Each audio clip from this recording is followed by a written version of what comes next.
Hollywood Title Company presents Altos Research, your current market report company that provides valuable information, valuable economic information to your home buyer and sellers in the market. First of all, I want to start off with the coverage of the report system. We can drill down specifically to a market like Antelope Valley. Palmdale, California by itself incorporates all the zip codes within Palmdale, or you can drill down to the specific zip code. You can do the exact same thing in Long Beach, Palos Verdes, where we have title professional sales coverage. We actually have 399 reports available right in the Los Angeles County marketplace. But even if you want to drill down to report outside that market area, Las Vegas, Nevada, Portland, Oregon, Dallas, Texas, you could do the exact same thing.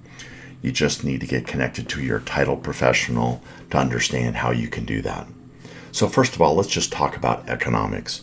The National Association of Realtors have a chief economist by the name of Lawrence Yun. The California Association of Realtors has their chief economist, Leslie Appleton Young. If you haven't listened to them from a national or a statewide point of view, you should really go to their websites or on YouTube and listen to how they explain what's happening, what's going on right now in the economic market area. All the other title companies have chief economists on staff. We choose to use Altos Research as our chief economist to deliver the economic information that you need to better communicate with your buyers and sellers. So let's just talk about the historical versus the specific economic information. You can always reach out to your title sales professional or customer service person to look up property profiles and farms. You should connect with them to understand how to use it, but why you'd want to use it, what's important, and what takeaways you need to take advantage of in your particular market area. You then can generally drill down to specific zip codes, and you can even within a specific zip code drill down to a certain data point. Maybe you want the low end of the price schedule or pricing, or the high end of pricing in your particular market area. We have 3 title sales professionals to help you right now today. Frank Donato is serving the Antelope Valley, JP Zencraft serves the South Bay and Long Beach area, and Ronnie Rafa serves us in the San Gabriel Valley. Please reach out to these title sales professionals to better understand all the tools available to you to better serve your particular buyers and sellers. If they're not available, you can always call Patrick Harrington. He's our customer service manager in our main office in Sherman Oaks, California. There are a variety of data sources out there that we can provide information on. CoreLogic, First American Database Solutions, Black Knight, we have access to all of them. We have the most complete data set available to you to better work your particular market area and work with your home buyers and sellers. Thanks a lot. We appreciate working with you. Let me tell you a little bit about myself. I've been in the real estate industry full time since 1985. I was licensed in Washington State for over 20 years. I didn't sell real estate that entire 20-year period. I was also in the title industry actually for several years. I did a lot of training classes.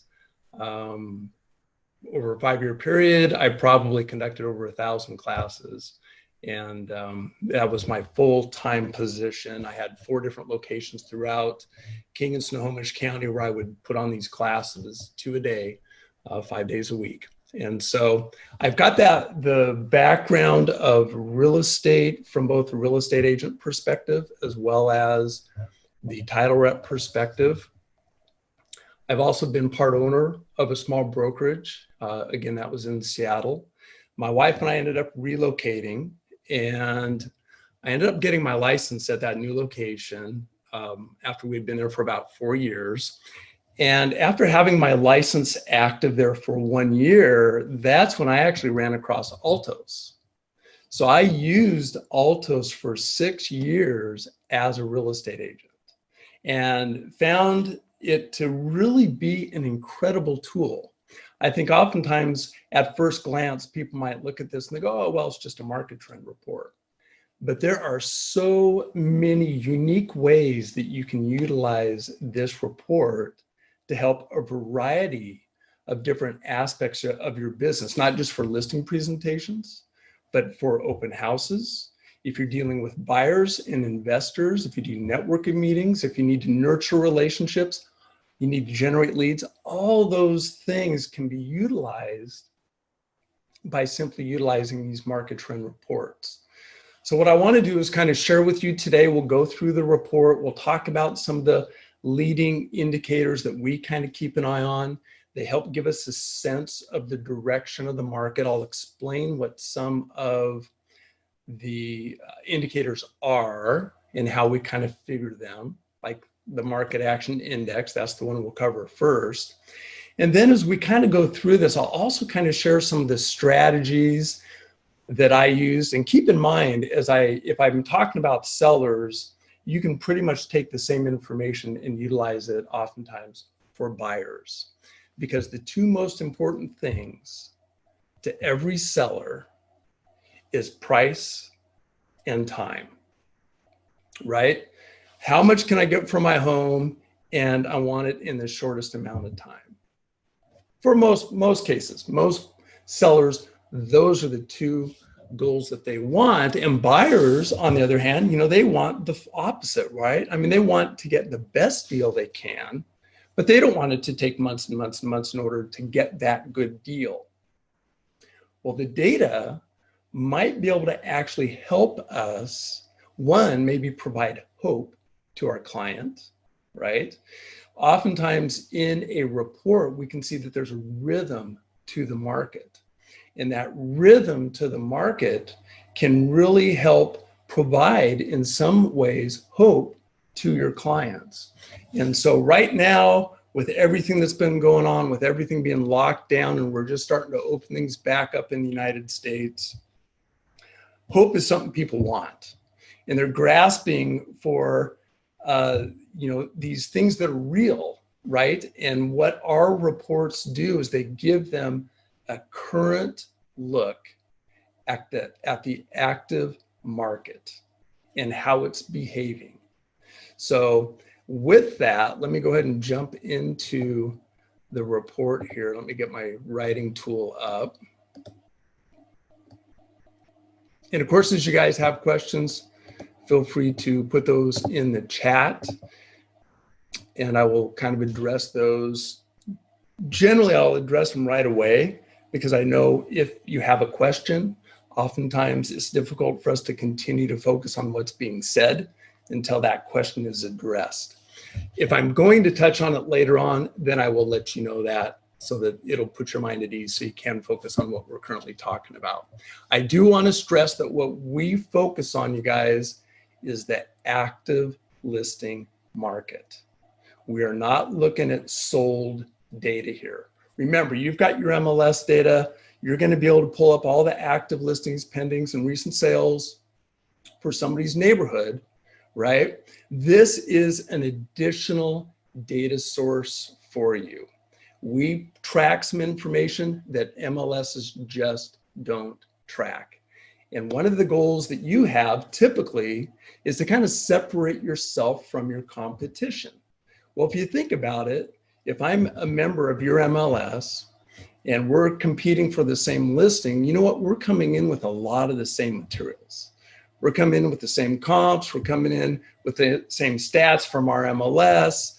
If the MLS is providing us with different tools, we're coming in with those as well. So some of what I might be sharing with my client, you are also sharing with your client. So this is a tool that I found that really helped me separate myself from my competition. Because one, it was a tool that they didn't have, but it also allowed me to talk about the market in a way that my competition just couldn't.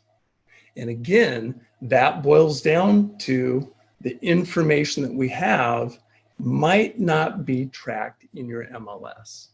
So with that, again, we're focused on the active listing. So this is, if I'm a seller and I'm thinking about putting my home on the market, this is what the wisdom of the crowd is doing. If we see prices go up, that's the wisdom of the crowd. Prices are moving up, right? And the reason why we focus on the listing end of things instead of sales is if a property closed today for X amount of dollars, that is not a reflection of today's market conditions. That is a reflection of what the market conditions were when that property went under contract 30 days, 45, 60 days ago. So we know this. We know that if listing prices are moving up, you know what? Sales prices are going to move up. If listing prices are dropping, you know what? Sales prices are going to drop as well. So we want to look at the listing information as kind of that leading indicator as to the direction of the market.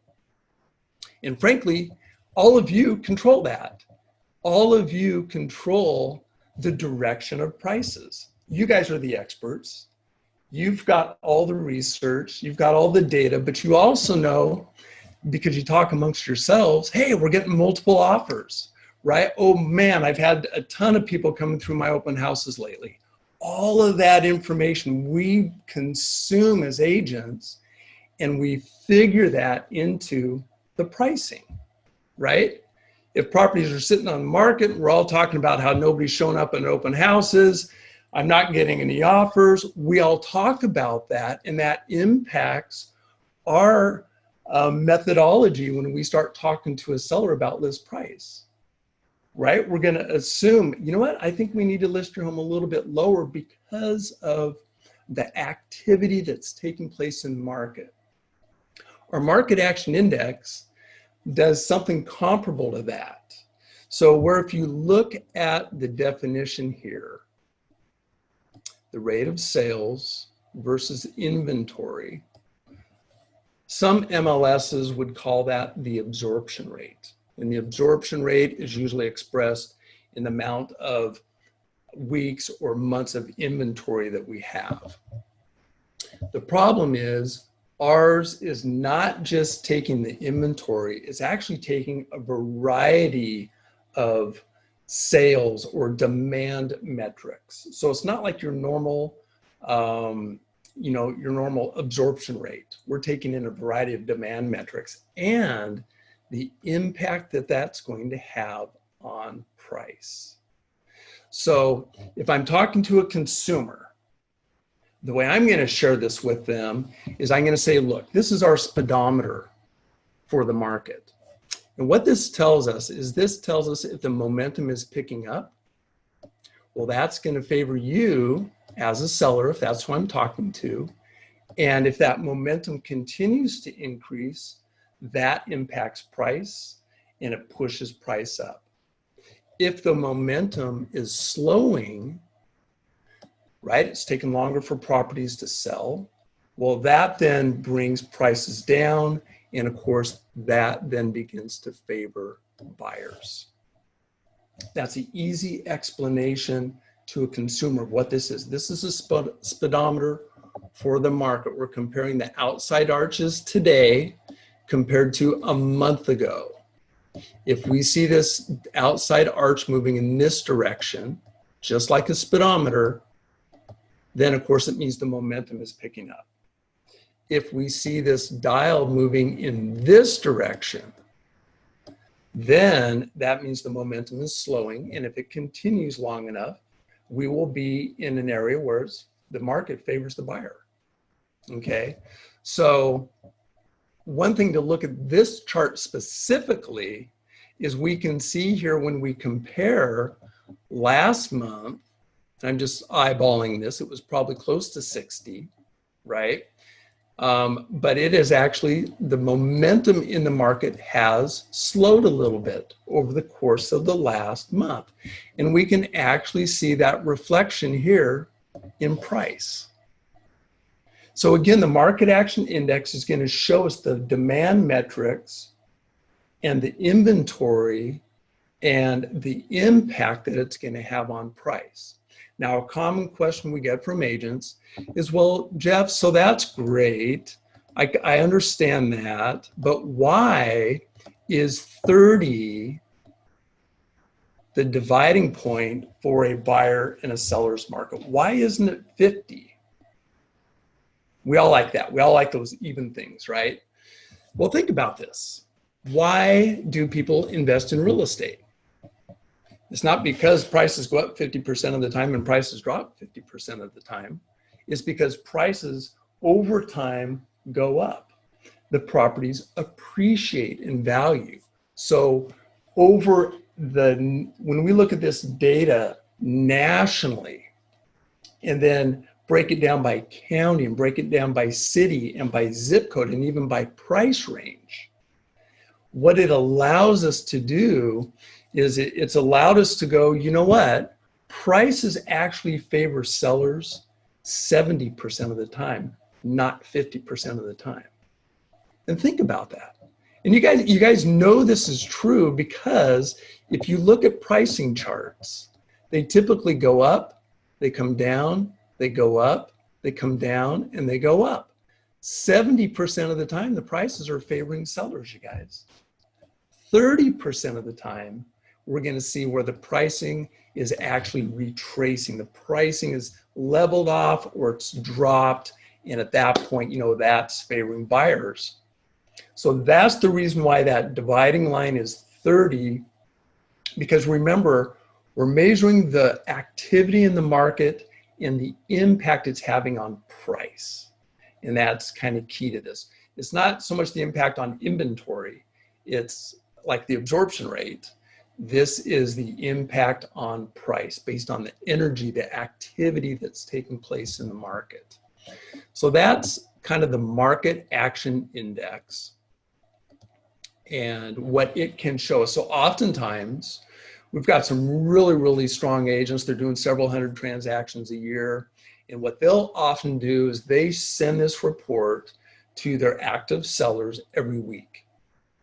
And they might ask them a question like this: are you a big geek or a little geek, right? If they're a big geek, great. They can look at everything on the report and they can absorb all this information.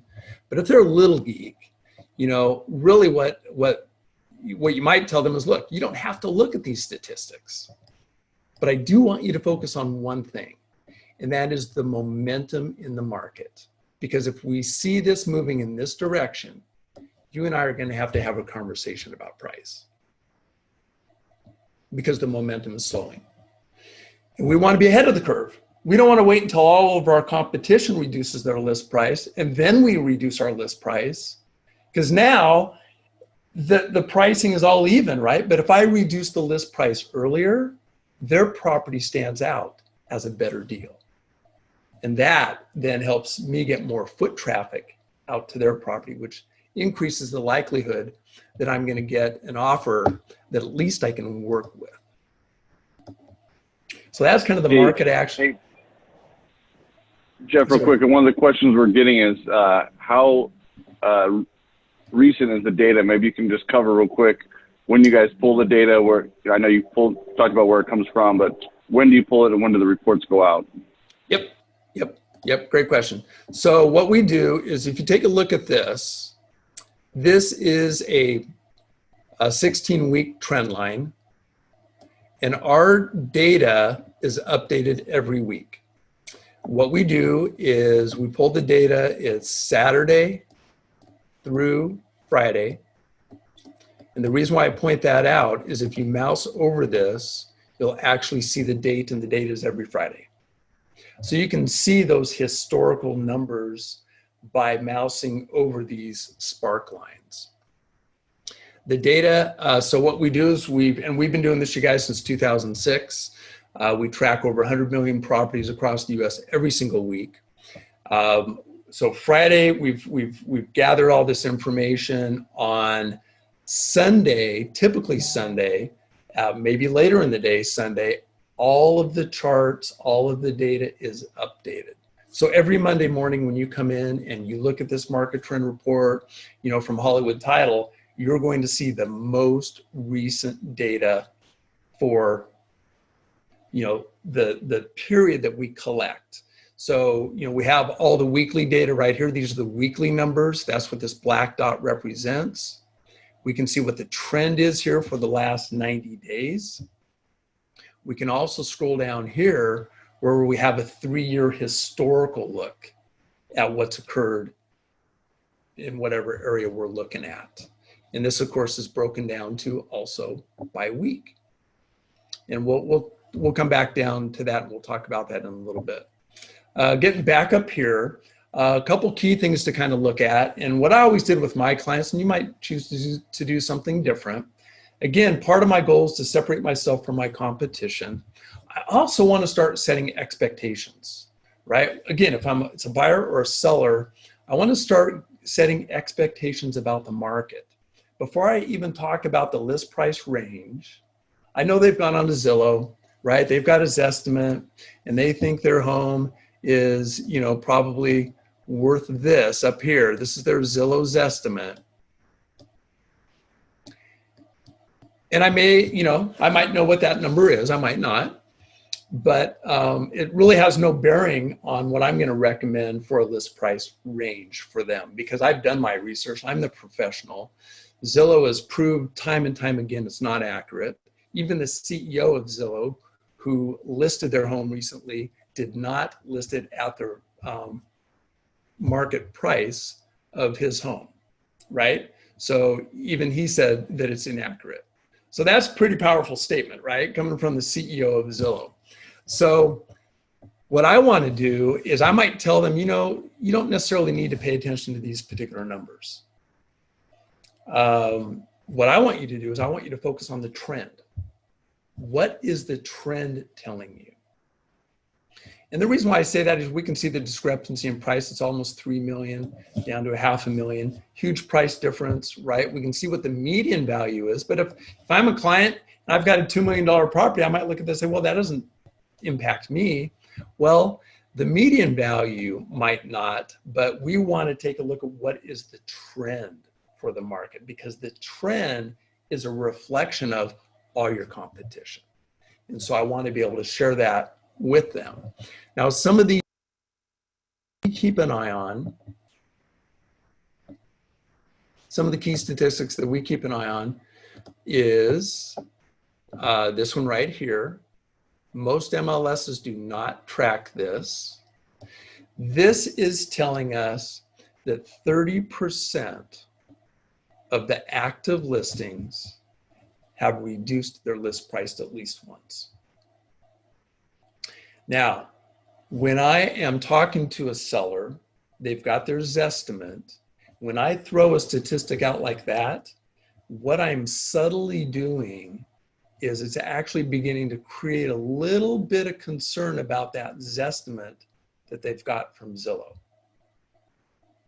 And again, maybe they haven't done that, but I want them to understand, wow, 1/3 of all the listings that were on the market were overpriced. That's a powerful way to phrase this for a seller to help them. Part of what I'm doing is psychologically, I'm preparing them for what I'm going to recommend as my list price range. My goal isn't necessarily to get them down to the lowest price. I want to price their home at the market value. This is a good statistic to watch. In a normal market across the United States, it's not uncommon to see that number at 30%. That's very common. The other thing that but every area is going to be a little bit different, right? Every city, every zip code is going to be different across the United States. So you want to look and see what the norm is for your area. But here's the thing, if you see this begin to move up above the normal rate for your area, what that shows is it shows a weakness in the market. And what you will begin to see happening, obviously, is you'll see that reflected in price. And so that's a key indicator. It's a leading indicator to keep an eye on to help give you a sense of direction on where the market could be heading. The relisted is also another key statistic to watch. If you get into the double digits, then you're beginning to see a weakness in the market. And what this is telling us is that 70% or 7% of the properties currently on the market had taken their property off the market for less than 90 days and then brought it back on. So you're gonna, when we see a higher percentage of that, well, what it means is sellers were getting frustrated. They didn't get an offer at the value that they wanted. They take their property off the market for a while to give it a little bit of breather, probably at a recommendation of the agent. Let's take it off for 30 days and now let's bring it on so it shows up as a new listing, right? And so when that type of activity is taking place, it's because there's a weakness in the market. If it was a strong market, you'd be getting multiple offers, right? So we want to keep an eye on those two leading indicators to help give us an idea as, is there a weakness beginning to show up in the market? And all of this data, how does this then actually impact my client, price, and time as well? Let me take a quick look at some of the questions here and see if I can address any of these. Yeah, let me, I'll just jump in there, Jeff. So a couple questions. Yep. One, people asking, we didn't cover what markets can we search and how do we search by market? Okay, so you have the ability when you are on the report to search for any city or zip code in the United States. So you can search the city, you can search the zip code, and then I'm going to show you how you can break into the price range within those zip codes. So you can really kind of drill down into the behavior of those different price ranges. Because we know the most affluent market behaves very different than the least expensive properties in that market. The behavior is different, right? Yeah, that was the second part of the question. So thank you. So let's hold on that one for 1 second. Under the market action index, where it says the narrative, you know, where it talks about the market conditions, is that actually generated by your company? Is that like an AI bot, or how does that verbiage there process? It's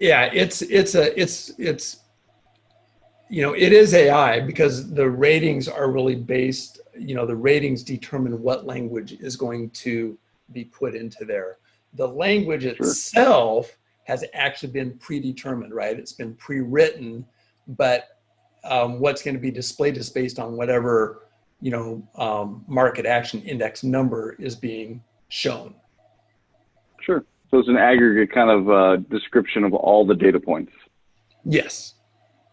Perfect. Okay. Yeah. And another question was just what you led into. How do you search by price ranges? So if you wanted to talk about that, that'd be great. Yeah. Let me show, what I want to do real quick is let me just bring up a different report here just to kind of give you an example. I like to show this report because one of the things that you want to try to do, if you can, is you want to be able to show your clients that there's a rhythm to the market. And even though we didn't see it in Burbank in the price, and we'll go back to that chart, I just want to show you what a chart might actually look like, okay, when there is a clear, defined rhythm to the market. So one of the data, or one of the ways I share data, is I don't usually do year-over-year comparisons. I personally believe that if somebody has a Zillow's estimate and they think their home is worth X dollars, that if I come in and provide them with a year-over-year statistic, verbally maybe, saying that prices have gone up 5%, I believe I've actually reinforced that Zillow's estimate that they have psychologically. They've got this Zillow's estimate saying their home is worth this, and they're excited because it's probably worth more than what they thought. And now I come in and say prices have gone up 5%. They're going, yeah, that Zillow's estimate is right. So we have to be really, really careful, I think, about the way we present data.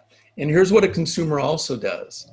If you tell them that prices have gone up 5%, what they do is they draw a straight line, and this is what they think happens with prices. Prices have gone up 5%.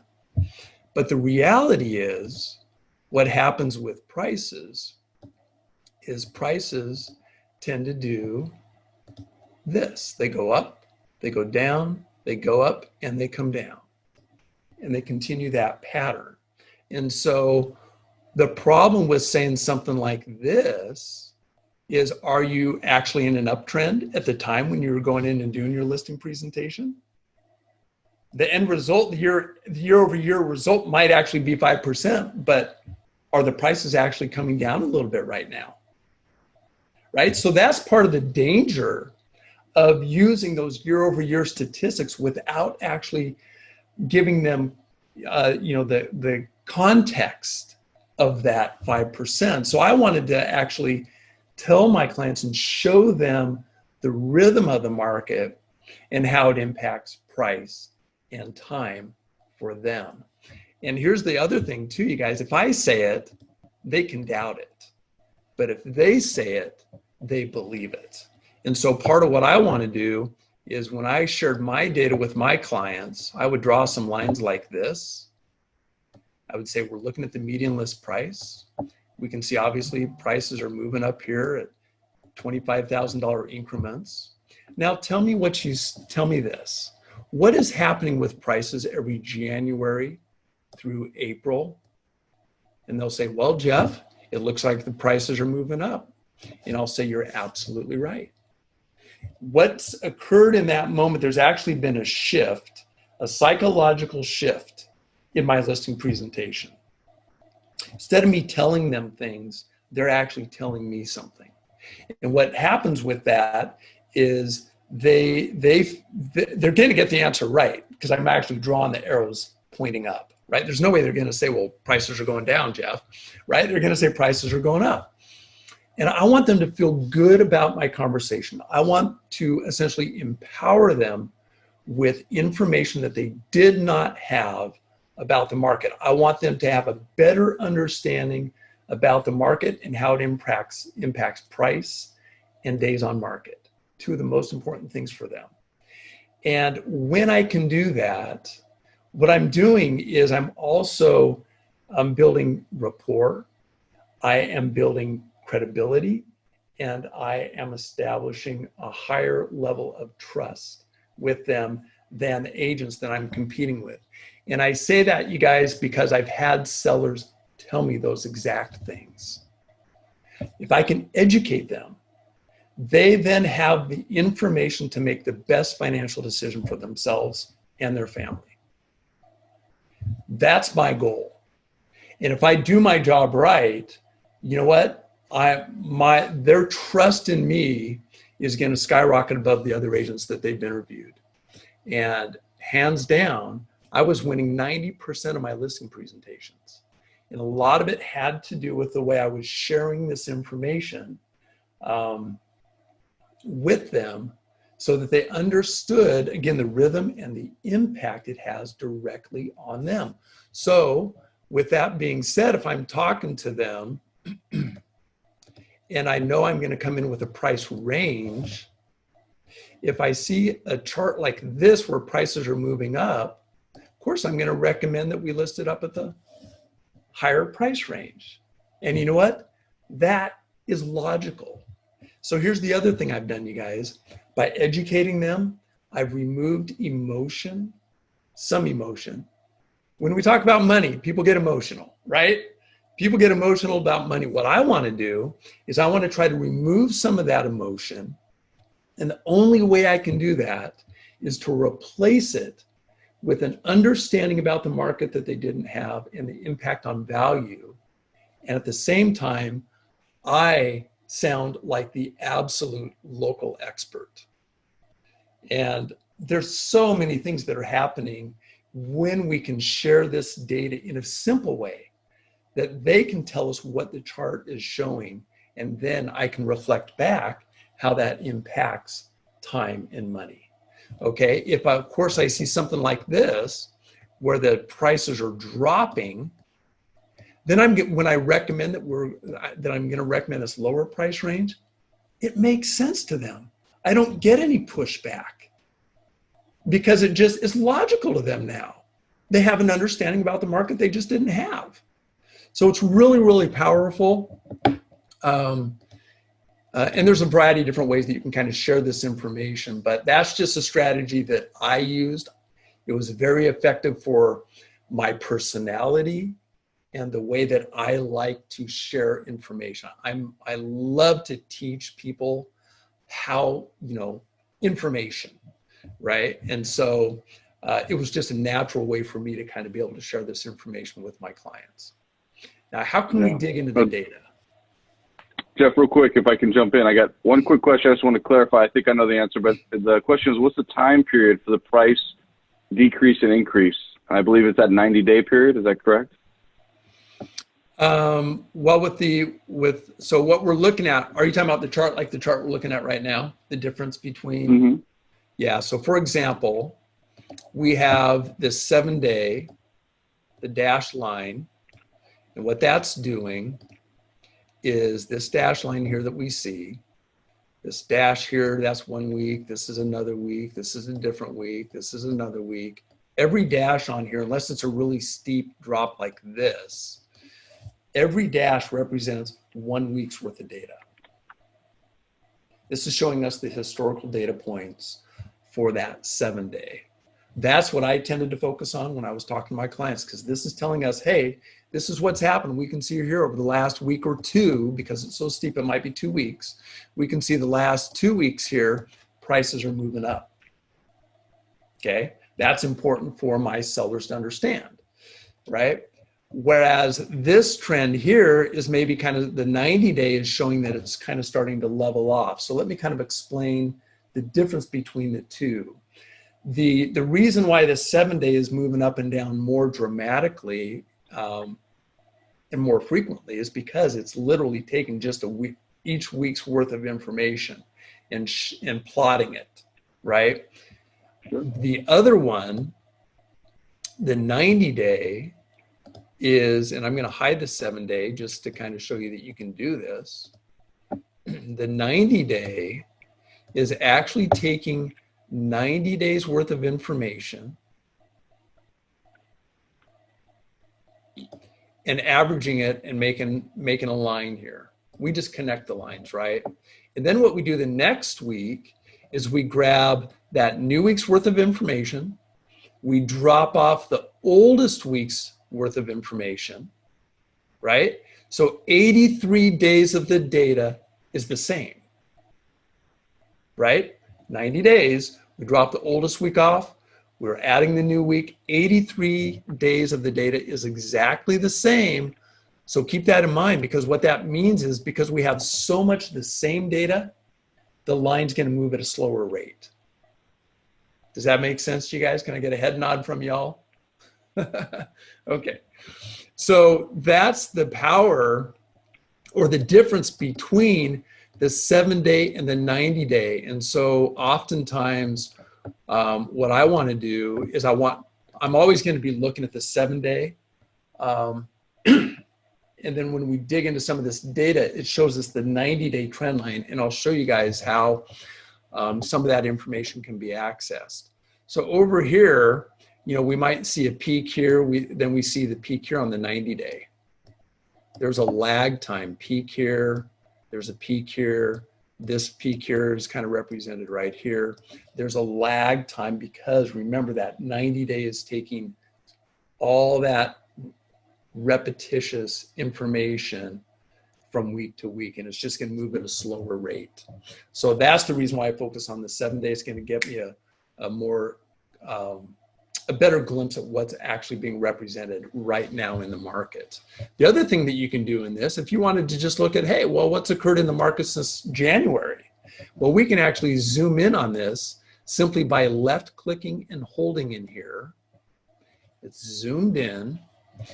This tells you that you can zoom in right here. Click and drag in the plot area to zoom in. You could do any section of that 3-year chart.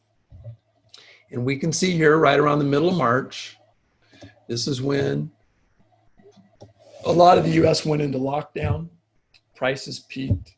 A lot of markets were really going to be seeing prices really kind of move up this year until this whole COVID-19 thing kicked in, right?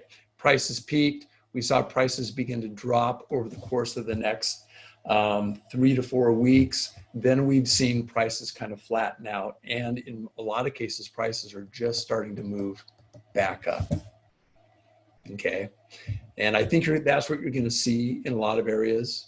Of course, the rhythm of your market, the normal rhythm to your market plays a key role on that. is this typically the time of year when prices move up in your area? If so, even though some of that price increase has been delayed, you should begin to see those prices start to move up again as we open things back up in the United States. And part of the reason for that is because inventory is at extreme lows. And so that's really kind of helped keep prices up across the United States. So let's go back to the Burbank report here real quick. And then let's dig into this data a little bit more. So first of all, you have access to 8 different charts here. So in Burbank, sorry, that didn't take me back there.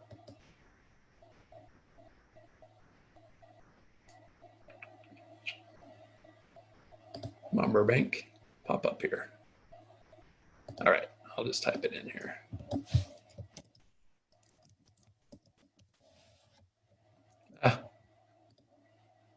Typing skills, there we go. Burbank, California. Now in Burbank, just at a quick glance, it might be difficult to kind of see a rhythm of price movement. Of course, what stands out though, look at this, man. January, boom, prices were really beginning to move up. So when I see a movement in price like that on a chart, what I do is I always go back to the previous year, and I want to see, well, what occurred there.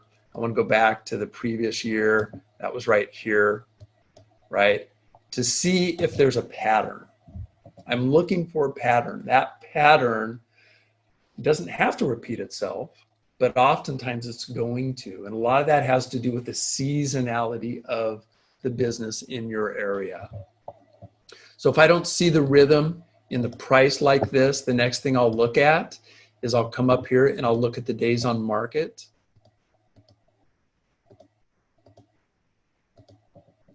And see if there's a rhythm in here. So here, you know, again, the first thing I might start at one particular area and see when the days on market start to move up, right? That's kind of May, June, this is June or July. Then I'm going to come back to the next year and see, well, what happened? Well, it went up, it dropped, but then it went up a little bit delayed in 2018, right? I'm going to come here to 2019. What happened in 2019? Very different market, a little bit different market. We don't see the days on market really start to climb like we did the previous 2 years. That's really good information. That is really insightful information for you to be able to share with a potential seller. You can show them that the trend for days on market is really beginning to drop. That's favorable for a seller, right?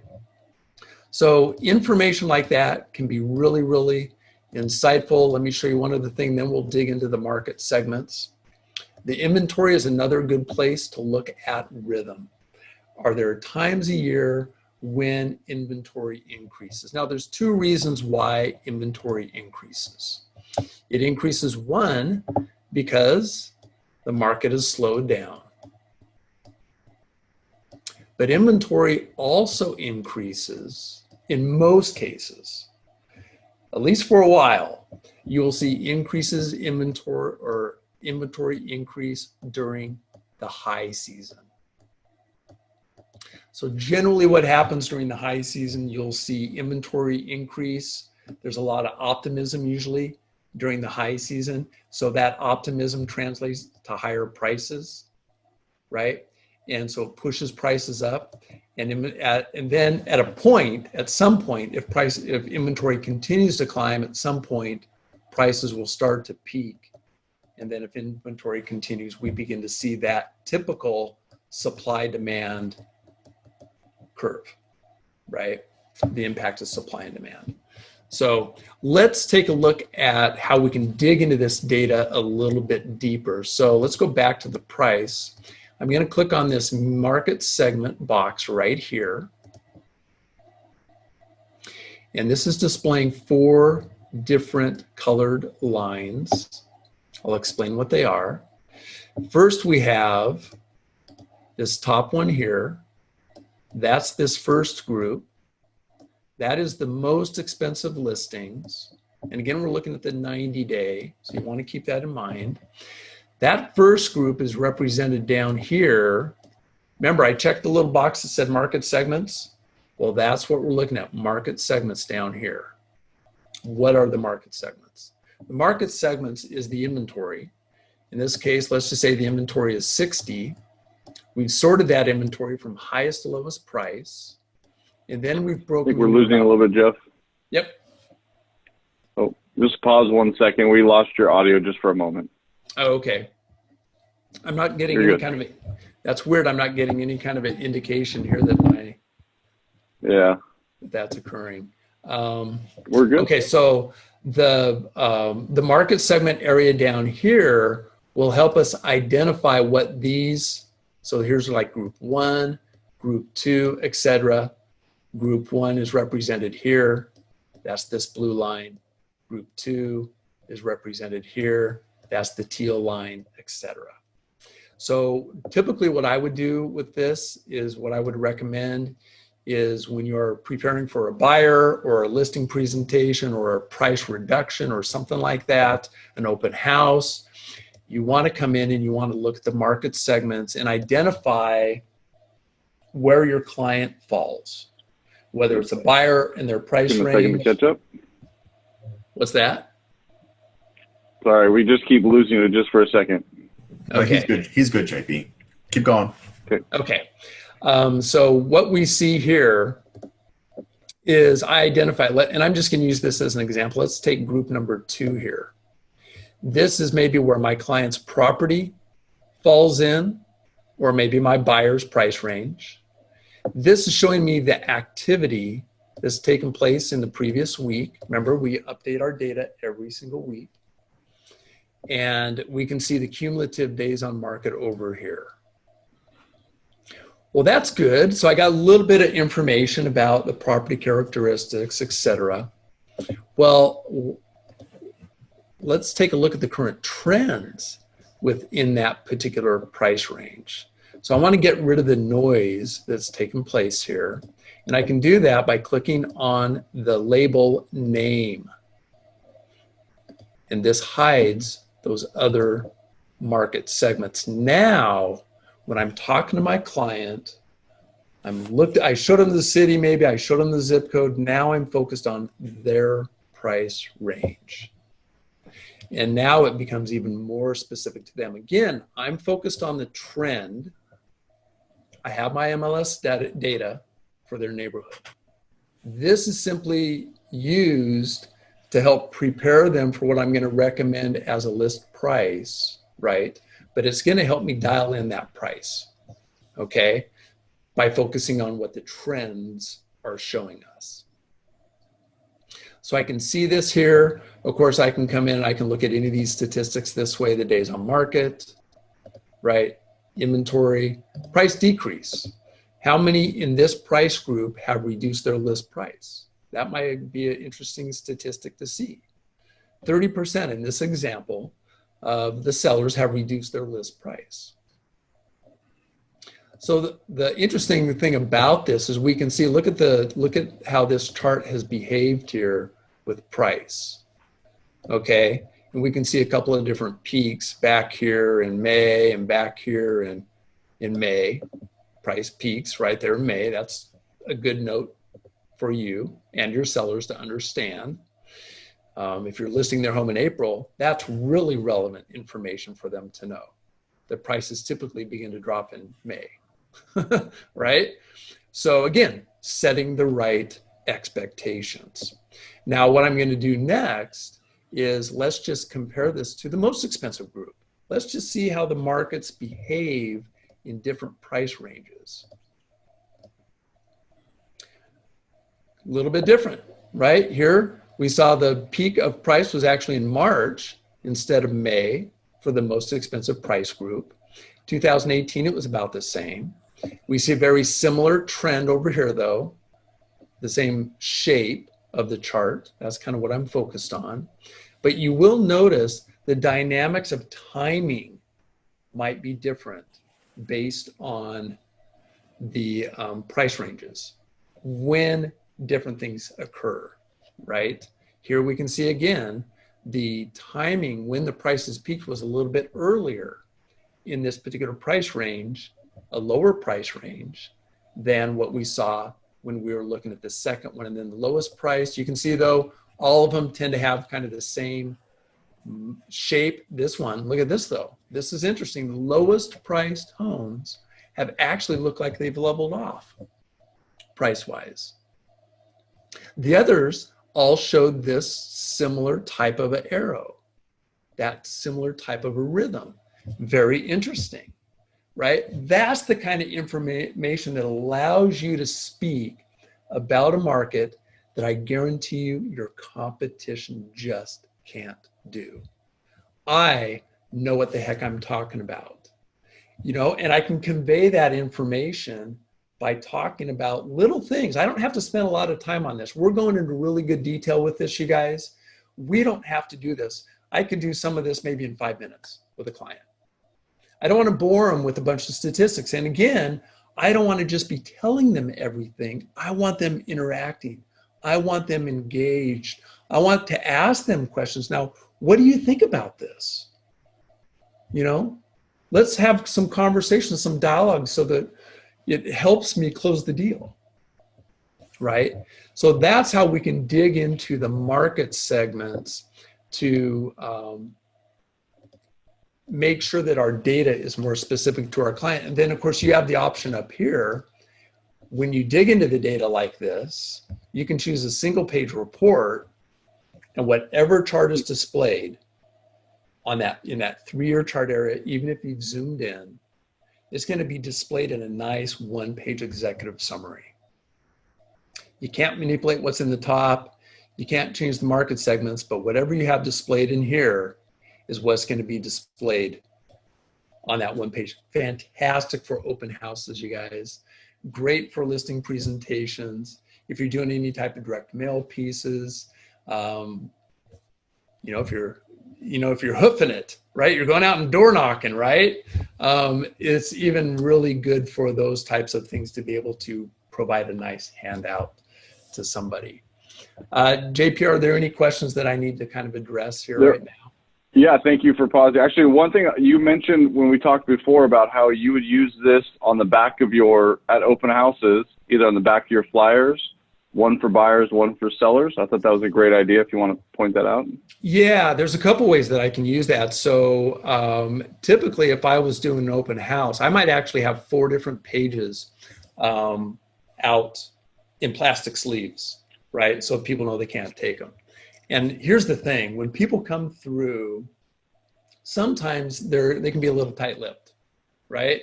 And this can be an excellent conversation starter with them. So if you've got these laid out, part of what I used to be able to do, and I was selling property on Maui, so we have these extreme price ranges, and my goal was we always had 4 questions that we kind of asked people. It gave us an idea of how interested they might be in Maui. It helped qualify them. Where were they staying? We could get some type of price qualification that way. But what this allowed me to do was I could show them how the rhythm of the market will impact how much they're going to pay for a home. And of course, what I do with the buyers that I work with, I utilize these reports so I can see firsthand when the properties begin to slide, which then of course I can pass that information on to you so that we can make sure that we can make the best deal for you. I also use these charts, you guys, to help negotiate on my client's behalf, whether it was for a buyer or even for a seller. It's a fantastic tool for that type of thing. Yeah, very good. And then thank you for that. On back one page on the charts, would you mind showing them how they can shorten the time frame to maybe 1 year or back to January 2020 there, for instance?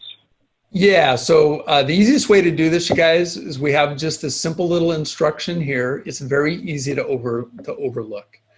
But if you just left click in the chart and then let go of your mouse wherever you want, it's going to zoom in for that specific range. So if I wanted to show just the last year, I'm going to come down here. I'm looking at the date up here, right? I can see here's May, May 3rd, May 10th, right there, right? I can zoom in, and now I'm looking at the median list price for this client, and I can show them, this is a great example of the fluctuation in price. Look at this, 750 all the way down to 700.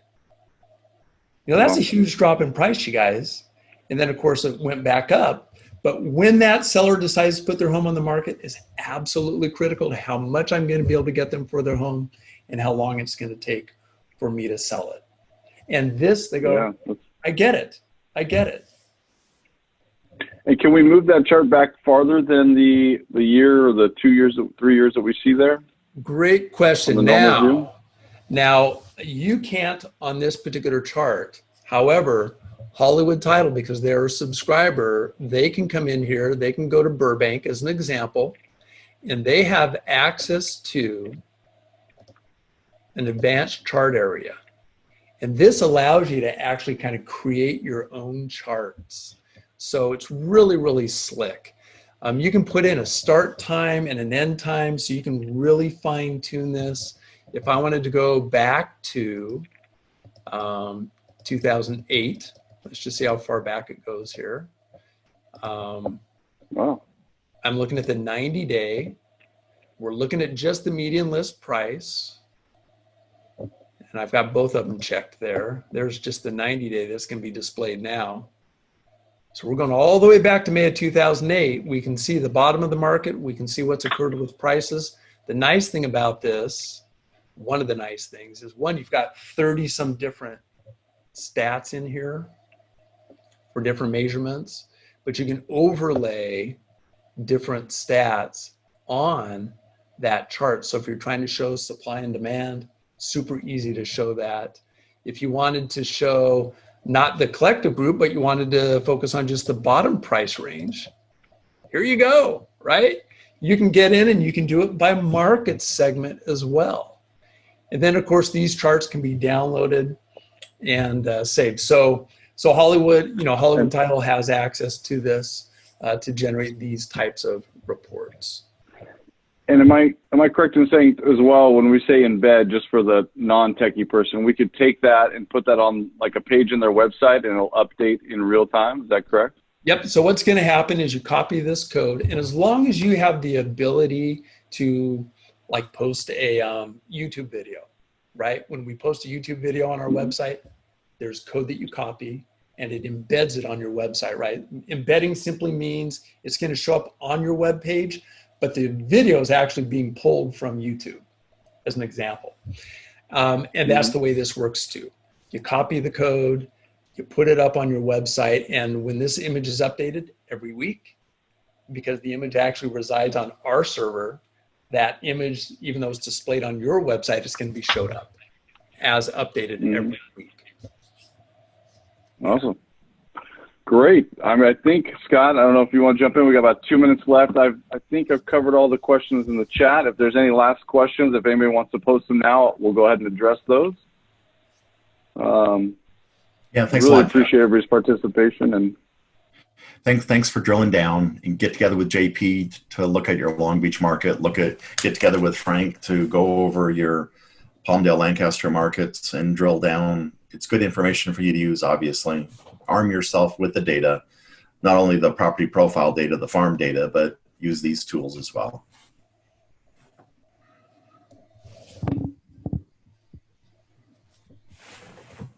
Any final questions, JP? Hey Jeff. I'm not sure if you guys can see me here. My name is Jerry, and I'm a new agent with Keller Williams. Yep. And thank you. This is great information, and I apologize. I had to join late. I had a conflict on the front end. But you said you use this data to persuade buyers or sellers. And what would we do in one of those scenarios when let's say we're at the top of the market and before we kind of know that the average price will drop? What do you tell, let's say, a seller or even a buyer? Say, hey, yes, based on the rhythms, the next few months we are going to see a drop in value. What do you tell a buyer who's going to buy at that time, or a seller? I mean, in one of the slides there was a $40,000 difference in price I'm sure that's enough to make someone reconsider a decision at that moment. Right. From a buyer's perspective, of course, that's exactly what they want to hear. And one of the nice things about these reports, you guys, is because there's typically a pattern. If you've got a buyer that, they're frustrated, they've written 6 offers, not one has been accepted, and that's maybe because you guys are in that peak season, right? When there's limited inventory, but there's a lot of demand. Here's the thing, you can actually give them some hope saying, look, I know it's been frustrating, but here's the thing, in the next 30 days, we should start seeing the competition be reduced, right? We just typically see prices level off, prices start to fall. Why is that? Because there's less competition in the market. So that's a great, for buyers, they love that kind of information. For sellers, the reality is the reality, right? And what I always told my sellers, look, is I want the same thing you want. I want prices to be going up. I want a hot market so properties are selling quick. I want the same thing you want, right? I mean, I really do. But the reality is the data is showing us that we can expect prices if the pattern repeats itself. Then, and again, it's all about setting the right expectations. That's why I love these reports. I'm setting the expectations. They understand before I even list their property in April, they understand that property values are going to peak in May, and they're going to start dropping the 1st of June. That sets up everything, you guys. It sets up my marketing strategy. It sets up my pricing strategy for them. And the thing is, they understand it. This isn't just hey, if we don't have an offer in 2 weeks, we're going to lower your list price. That's not the way I did it. I always wanted to say, look, let's let the market determine the behavior that we need to take, right? And so I don't want to just come in there with a cookie cutter type of marketing plan. I want to kind of talk about it and say, look, here's what the market, if patterns repeat, here's what could occur. We want to be prepared for that. That's it. The data is the data. It doesn't lie. We want it going up. It's showing prices are coming down. That's just reality. Thank you. Yeah. Thanks, Jeff. Thanks for the information. I appreciate it. I appreciate everybody attending. You had a lot of people stay to the very end. So I appreciate your loyalty, your support. Throw us your next title order if you can to JP or Frank. Would deeply appreciate that. Thanks again, Jeff. Yeah, Jeff, thank you. This is Frank Donato here in the Antelope Valley. That question you had, that depends on the area you're working. Here in the Antelope Valley, our prices are going up. So it depends on where we're talking. And I can show you graph after graph. And I just sent an article out this morning to my sphere of influence is showing that as well. So what area are you from, Jerry? I'm here in the South Bay, Keller Williams. Yeah. So you're, and there's See, we don't see up here, that median price home is $365. We don't have that problem, that $520,000 loan situation. So I would get a hold of JP and he can help you with some of that stuff. And anybody's on here from the Antelope Valley, you contact me and I can get you copies of this report. I've already started giving it out and people are ecstatic of this information. So Otto is just a great tool for all of us, for the buyers and sellers here in the Antelope Valley. Also, our customer service, Patrick's online too. So if you can't get a hold of JP or myself, Patrick will also be able to help you as well. Okay. Awesome. Thanks, Jeff. Thanks, everybody. Thank you, everybody. Thank you, guys. Yeah, Okay, appreciate your time, guys. Very grateful for you. Okay. Susan, I'll get to you. I got your message. I'll contact you directly. Okay. Everybody have a great day. Thank you. You too. Great information. Thanks, guys. Good to hear. Bye. Bye.